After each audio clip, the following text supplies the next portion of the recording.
Dictation की गति रहेगी 80 शब्द प्रति मिनट। डिक्टेशन स्टार्ट होगी 5 सेकंड बाद।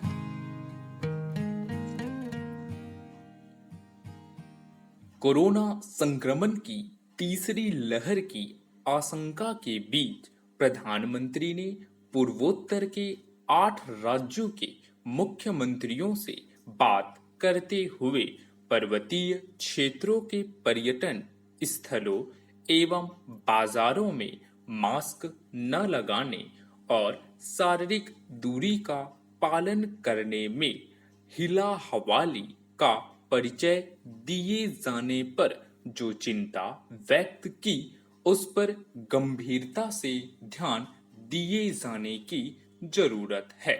यह जरूरत इसलिए बढ़ गई है क्योंकि कोरोना से बचाव के उपायों की अनदेखी के चलते संक्रमण की तीसरी लहर आने की आशंका गहराती जा रही है।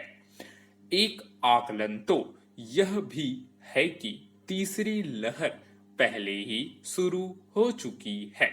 पता नहीं यह आकलन कितना सटीक है, लेकिन यह चिंताजनक है कि महाराष्ट्र और केरल के हालात संतोषजनक नहीं दिख रहे हैं। इन दोनों राज्यों के साथ पूर्वोत्तर के राज्यों में भी कोरोना संक्रमण के मामलों में कमी न आना चिंता का विषय है। प्रधानमंत्री ने यह सही कहा कि लोग यह तो पूछ रहे हैं कि तीसरी लहर से निपटने की क्या तैयारी है, लेकिन इस पर गौर नहीं कर रहे कि इस लहर से बचने के लिए क्या करने की जरूरत है।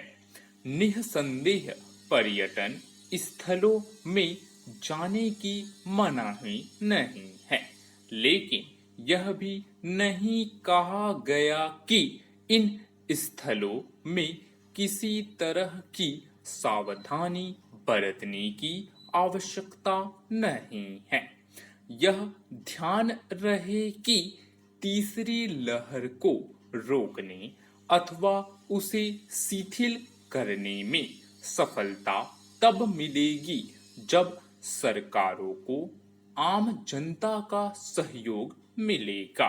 पैरा, यह ठीक है कि लॉकडाउन में रियायत देने का सिलसिला कायम है, लेकिन इसका यह मतलब नहीं कि लोग सावधानी बरतना छोड़ दें। दुर्भाग्य से यही देखने को अधिक मिल रहा है। पर्यटन स्थलों से लेकर छोटे बड़े शहरों के प्रमुख बाजारों में बड़ी संख्या में ऐसे लोग दिखाई दे रहे हैं जो कोरोना प्रोटोकॉल का पालन करने के प्रति बिल्कुल बेपरवाह हैं। इस बेपरवाही को देखकर तो यही लगता है कि लोग यह मान बैठे हैं कि कोरोना का खतरा टल गया है। सच्चाई यह है कि अभी कोरोना संक्रमण की दूसरी लहर ही खत्म नहीं हुई है। अभी भी प्रतिदिन करीब 30,000 से अधिक संक्रमित लोग सामने आ रहे हैं। बेशक संक्रमित लोगों की संख्या में गिरावट आ रही है, लेकिन कोरोना अभी भी जानलेवा बना हुआ है। जहां लोगों को यह समझने की जरूरत है कि कोरोना संक्रमण से बचे रहने के लिए अभी सावधानी बरतने की जरूरत है, वहीं राज्य सरकारों और उनके प्रशासन को भी इसके लिए सजगता बरतने की आवश्यकता है कि सार्वजनिक स्थलों में भीड़ भाड़ न बढ़ने पाए। मौजूदा हालात में राज्य सरकारों को धार्मिक, सांस्कृतिक आयोजनों को हरी झंडी देने से परहेज करना चाहिए। स्टॉप।